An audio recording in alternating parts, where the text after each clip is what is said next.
그러나 내가 에브라임 걸음을 가르치고 내 팔로 안았음에도 내가 그들을 고치는 줄을 그들은 알지 못하였도다. 내가 사람의 줄 곧 사랑의 줄로 그들을 이끌었고 그들에게 대하여 그 목에서 멍에를 벗기는 자 같이 되었으며 그들 앞에 먹을 것을 줬노라. 그들은 애굽 땅으로 되돌아가지 못하겠거늘 내게 돌아오기를 싫어하니 아수르 사람이 그 임금이 될 것이라. 칼이 그들의 성읍들을 치며 빗장을 깨뜨려 없이 하리니 이는 그들의 계책으로 말미암음이니라. 내 백성이 끝끝내 내게서 물러가나니 비록 그들을 불러 위에 계신 이에게로 돌아오라 할지라도 일어나는 자가 하나도 없도다. 에브라임이여 내가 어찌 너를 놓겠느냐. 이스라엘이여 내가 어찌 너를 버리겠느냐. 내가 어찌 너를 아드마같이 놓겠느냐. 어찌 너를 스보임같이 두겠느냐.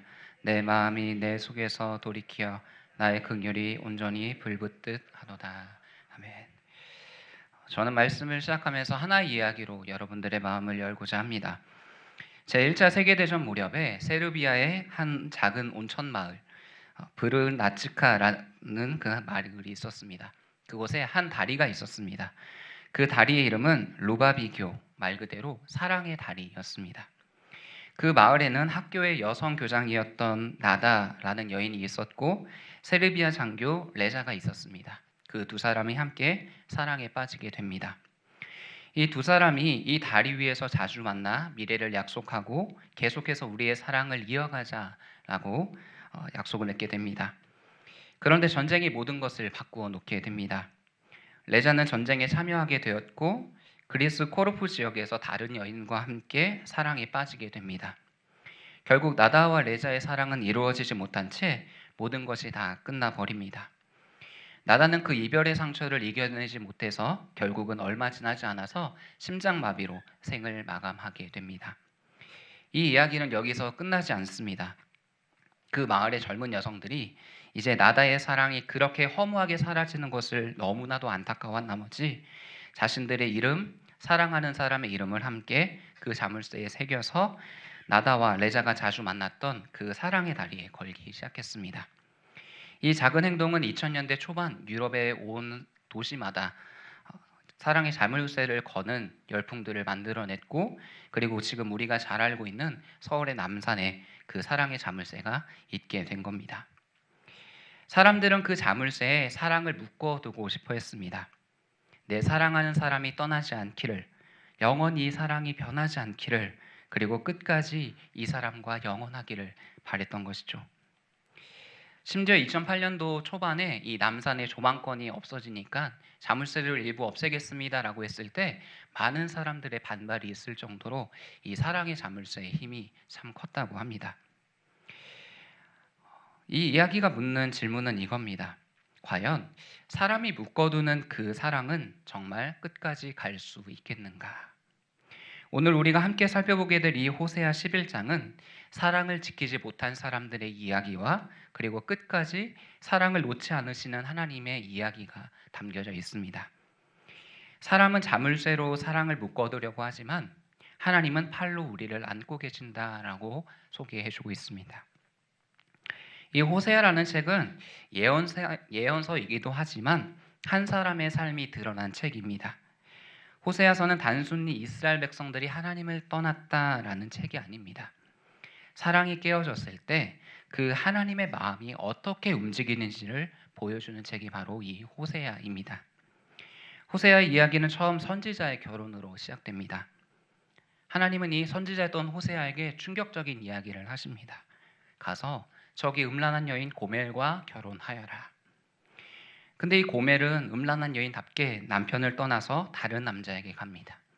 그리고 호세아는 배신을 당하죠.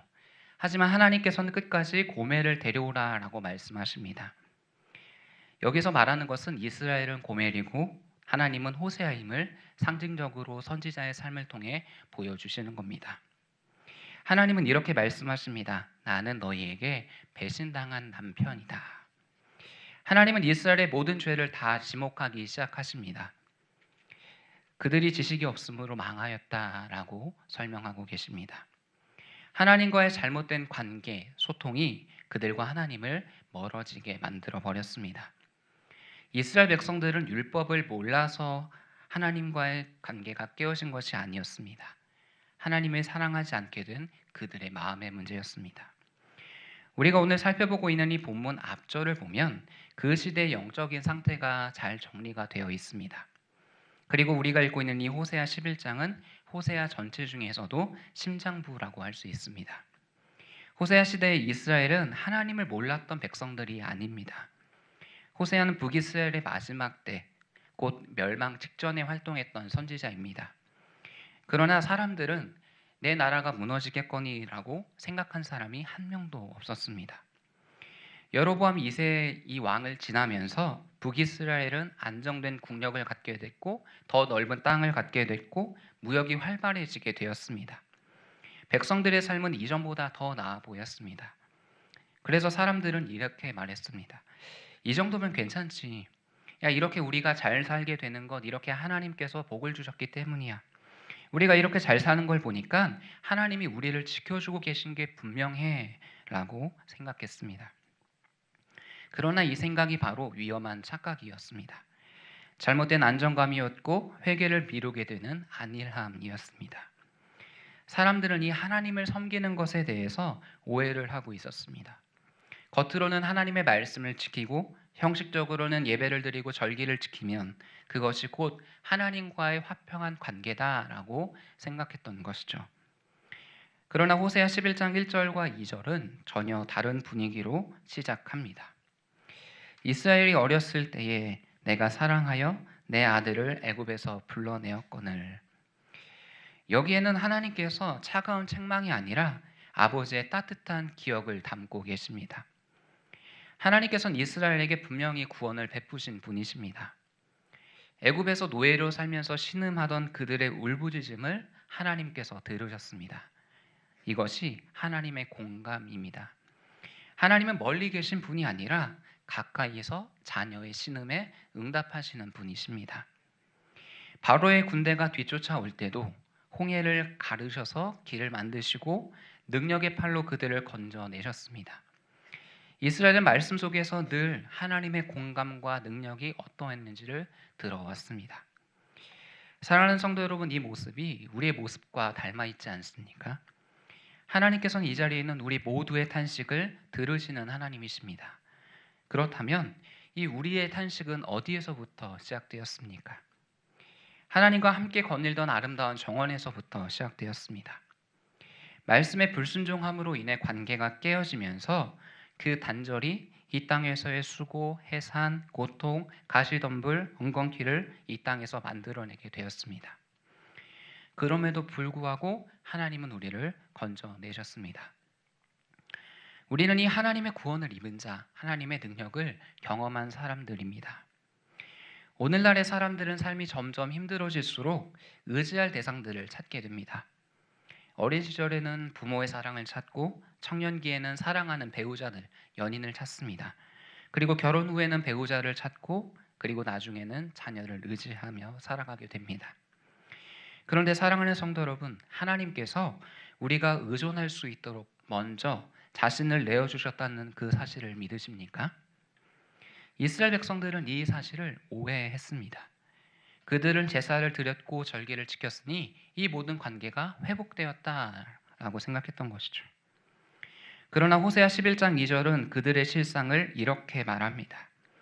선지자들이 그들을 부를수록 그들을 점점 멀리하고 바알들에게 제사하며 아로새긴 우상 앞에 분향하였느니라. 선지자들이 하나님의 사랑을 외치면 외칠수록 하나님에게서 더 멀어졌습니다. 사랑하는 대상에게서 마음이 멀어지면 사람은 다른 대상을 찾게 되어 있습니다. 이것이 타락 이후 깨어진 우리의 모습입니다. 눈에 보이지 않는 하나님이 멀어지자 그들은 눈에 보이는 우상들을 만들어내기 시작합니다. 하나님의 그 성막 위에 있던 그 영광을 보았던 그 백성들이 심지어 금송아지를 만들었던 것처럼 말입니다. 하나님께서 구원하시면서 주셨던 선물, 애굽에서 가지고 나왔던 그 장신구들을 눈에 보이는 우상으로 바꾸어 버렸습니다. 무엇이 그들의 눈에 이렇게 집착하게 만들었을까요? 성경은 그것을 탐욕이라고 이야기합니다. 마치 여호수아 시대의 그 아간처럼 하나님의 것을 하나님의 것으로 인정하지 않고 내 것으로 움켜쥐는 마음이 바로 탐욕입니다. 하나님의 것을 하나님의 것이라 인정하지 않고 내 것이라고 주장하는 마음, 그 마음이 자리를 잡자 하나님이 아닌 다른 것으로 마음을 채우기 시작한 것입니다. 하나님의 주권이 99% 그리고 나의 주권이 1%라고 할지라도 그것은 하나님이 보시기에 온전한 제사가 아닙니다. 그 1%가 우리의 눈을 어둡게 했고 하나님을 보지 못하게 합니다. 그래서 호세아 11장 3절은 이렇게 말합니다. 그러나 내가 에브라임에게 걸음을 가르치고 내 팔로 안았음에도 내가 그들을 고치는 줄을 그들은 알지 못하였도다. 탐욕은 누가 나를 보호하고 있는지조차 알지 못하게 만듭니다.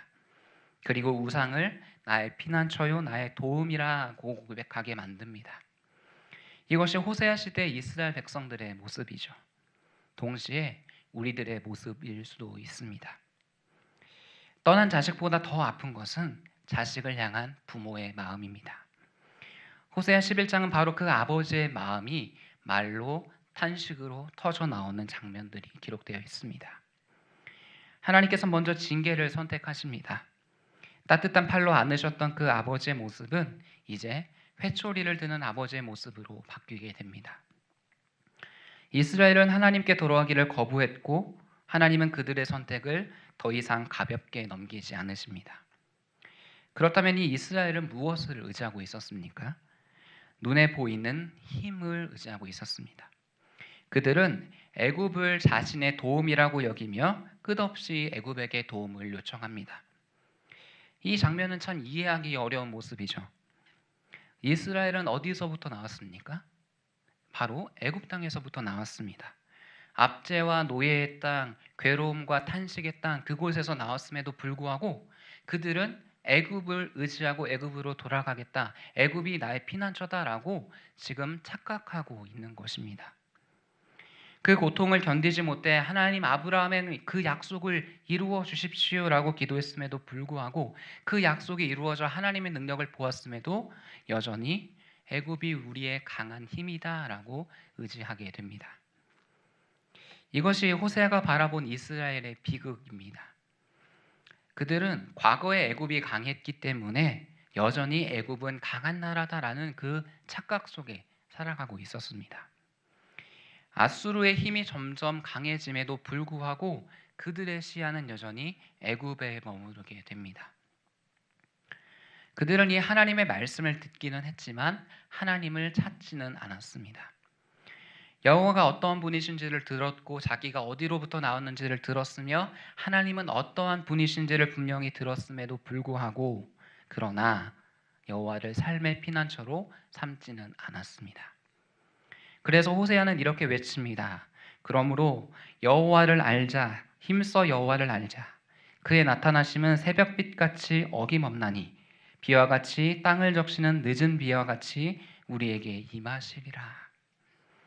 여기서 말하는 이 여호와를 알자라는 것은 단순히 하나님에 대한 지식을 더 많이 갖자, 그분이 하셨던 역사적인 스토리를 토시 하나도 빠뜨리지 말고 외우자라는 것이 아닙니다. 듣는 데서 멈추지 않고 하나님을 의지하는 자리로 나아가라라고 초대하고 있습니다. 탐욕으로 가득 찼던 그 마음, 하나님 이것은 내 것입니다. 하나님 딱 여기까지만 가능해요. 그런데 이건 진짜 안 돼요. 간섭하지 마세요 라고 말했던 그 교만한 마음이 하나님 모든 것이 주님의 것입니다. 주님은 나의 피난처입니다 로 바뀌기 원하는 하나님의 마음입니다. 애굽과 강한 나라들은 자신의 힘이 전부라고 여기는 자들입니다. 교만하며 하나님이 없다 여기는 자들입니다. 근데 하나님을 안다 하는 그 지식을 갖고 있는 자들이 어떻게 하나님이 없다는 자들을 도리어 의지하고 있습니까?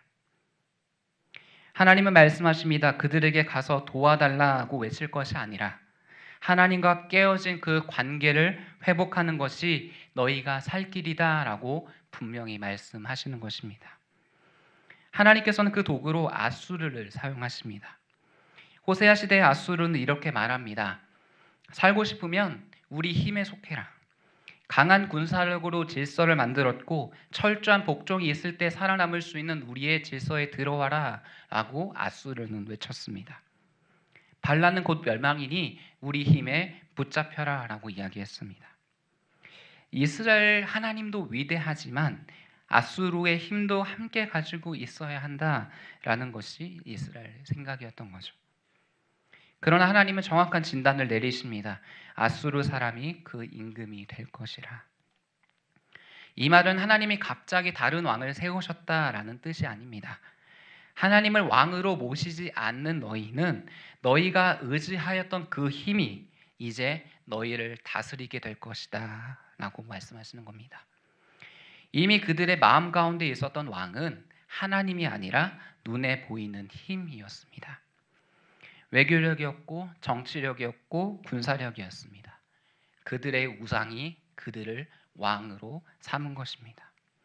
더 나아가 하나님은 말씀하십니다. 칼이 그들의 성읍을 칠 것이다. 이스라엘은 그 칼이 자신을 지켜줄 것이라 믿었습니다. 힘이 안전의 보증이라 착각했습니다. 그러나 하나님은 말씀하십니다. 이제 칼날의 방향이 바뀌어 너희들을 향하게 될 것이다 라고 말씀하십니다. 그들이 의지하던 칼이 도로 그들을 치게 되는 것이죠. 사랑하는 성도 여러분, 아수르는 단순한 나라가 아닙니다. 아수르는 이렇게 외칩니다. 힘이 너희를 지켜줄 수 있다. 하나님을 향한 그 신뢰가 사그라들기 시작할 때에 하나님만으로는 어딘가 부족하다 느껴질 때에 도리어 그 힘이 왕이 되어 우리 위에 서서 주인 노릇하기 시작합니다. 사랑하는 성도 여러분, 여러분의 아수르는 어떤 것입니까? 여러분의 칼은 무엇입니까? 그것이 여러분을 지켜줄 수 있을 것이라는 그 착각 속에서 벗어나십시오.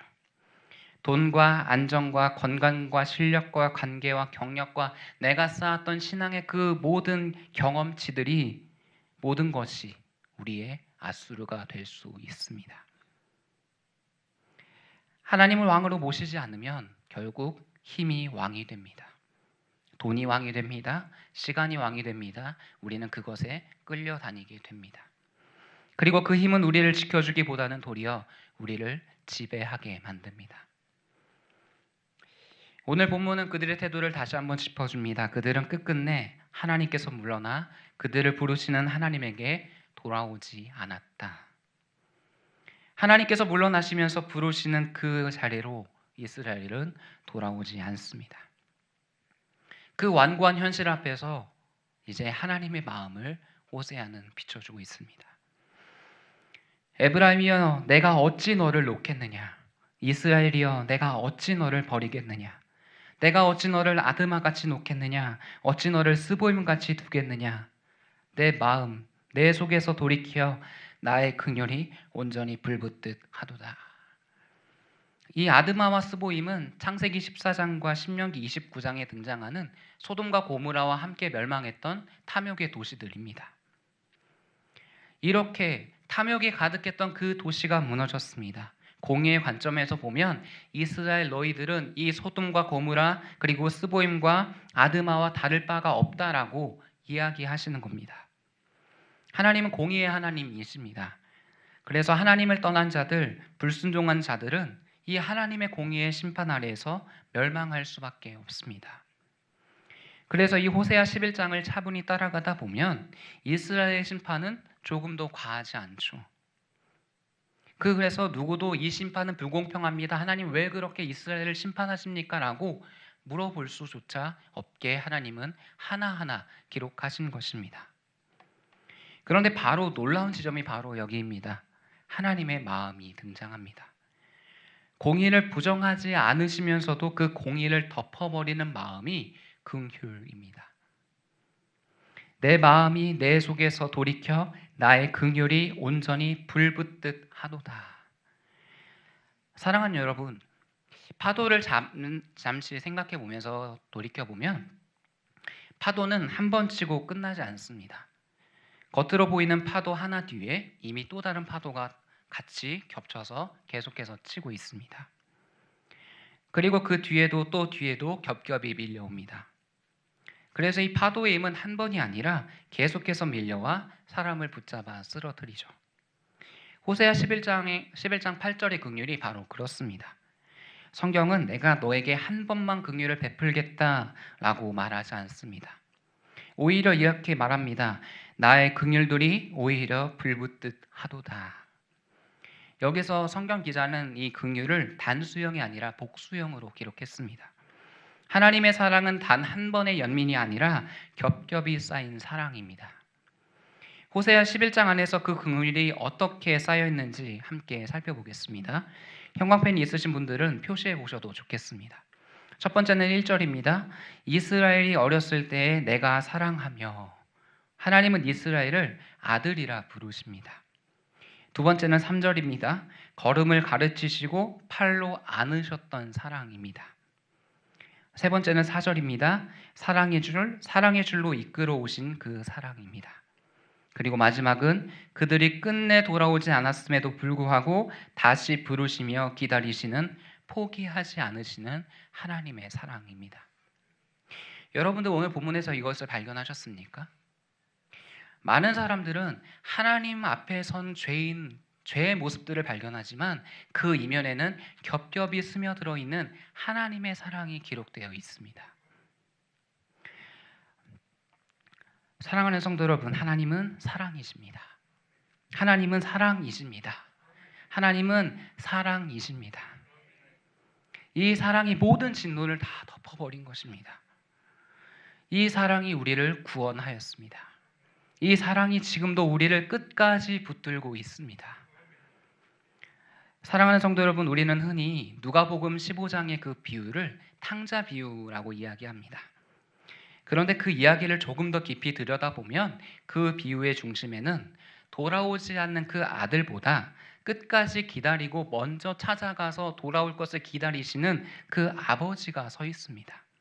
그래서 우리는 이 이야기를 탕자의 비유라기보다는 탕부 하나님의 이야기라고 불러야 마땅합니다.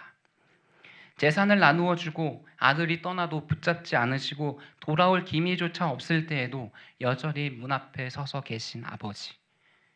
이 아버지의 마음이 바로 이 호세아부터 시작된 것입니다. 에브라임이여 내가 너를 어찌 놓겠느냐, 이스라엘이여 내가 어찌 너를 버리겠느냐, 내 마음이 내 속에서 돌이켜 나의 긍휼이 온전히 불붙듯 하도다. 호세아의 11장의 하나님은 탕부 하나님이십니다. 이 탕부 하나님의 이야기는 우리를 향하신 십자가의 사랑으로 이어집니다. 우리가 달려야 할 그 십자가에 하나님은 자기 아들을 매달게 하셨습니다. 우리가 찔려야 할 그 창에 그 아들이 찔리게 하셨습니다. 그것이 하나님께서 우리를 향해 보여주신 사랑입니다. 아드마와 스보임처럼 우리는 마땅히 음란하고 타락하여 멸망하여야 함에도 불구하고 하나님께서는 모든 죄가 이 아들에게 있다 하시며 그에게 모든 죄를 담당시키셨습니다. 하나님의 사랑이 불붙듯 타올라 갈보리 언덕에서 흘렸던 그 보혈의 피가 우리에게 향하여 흐르고 있습니다. 사랑하는 성도 여러분, 누가 이 하나님의 사랑 앞에서 하나님 이것만은 안 돼요, 주님 이것만은 제발 안 돼요 라고 외칠 수 있겠습니까? 주님은 이렇게 우리에게 물으십니다. 네가 나를 사랑하느냐? 우리는 하나님을 사랑할 능력이 전혀 없습니다. 하지만 하나님이 먼저 우리를 사랑하셨으니, 하나님이 먼저 우리를 사랑으로 붙들어 주셨으니 우리가 하나님을 사랑할 수 있는 것입니다. 우리가 하나님의 사랑을 입었으니 우리가 하나님께 헌신할 수 있는 것입니다. 사랑하는 성도 여러분, 지금도 우리를 안고 계시는 이 하나님의 팔을 기억하십시오. 어린아이들은 이 자기를 감싸 안는 부모의 팔을 방해물로 여깁니다. 그래서 끝없이 그것을 넘어가고 계속 부모들의 손을 뿌리칩니다. 그런데 이제 걸음을 배우고 이제 세상을 보기 시작하면 깨닫게 됩니다. 아, 부모님의 품이 가장 안전한 곳이었구나. 더 나아가서 엄마의 뱃속이 가장 안전한 곳이었구나. 오늘 다른 것이 아니라 이번에 기도하며 나아가시는 그 시간 속에서 하나님 나를 가득 안아 주십시오라는 고백으로 나아가셨으면 좋겠습니다. 혹시 이 자리 가운데 세상의 염려와 걱정과 모든 환난 가운데 계신 분이 계십니까? 하나님의 품을 기억하십시오. 혹시 사람들에게 배신을 당하신 분이 계십니까? 하나님은 여러분들을 결코 배신하지 않으십니다. 그 품 안에서 끝까지 사랑하시는 그 하나님의 사랑을 깊이 경험하시는 복된 하나님의 자녀들이 되시기를 주님의 이름으로 축복합니다. 기도하겠습니다. 하나님, 우리의 교만을 철저하게 내려놓으며 고백합니다. 하나님, 이것만은 안 돼요. 주님, 이건 내 거예요 라고 손을 쥐고 꾹 잡았던 모든 것들을 지금 이 시간 손을 펴서 내려놓습니다. 하나님, 우리를 긍휼히 여겨주셔서 불붙듯 타오르는 그 하나님의 마음이 우리 가운데 부어지게 하여 주시고, 하나님께서 이토록 나를 사랑하시는구나, 그 하나님의 사랑에서 그 누가 나를 끊으리요 고백할 수 있도록 우리의 마음을 붙잡아 주시옵소서. 하나님, 우리의 연약한 마음 가운데, 우리의 연약한 모든 건강 가운데, 우리의 모든 연약한 환경 가운데 하나님의 능력의 손을 더하여 주셔서 일어나 걷게 하시며 하나님의 눈을 보게 하시며 우리를 향하여 베푸시는 하나님의 크고 원대한 사랑을 이 시간 깨닫게 하여 주시옵소서. 하나님의 품 안에 안기는 놀라운 시간이 되어지기를 간절히 기도합니다. 예수님의 이름으로 기도합니다. 아멘.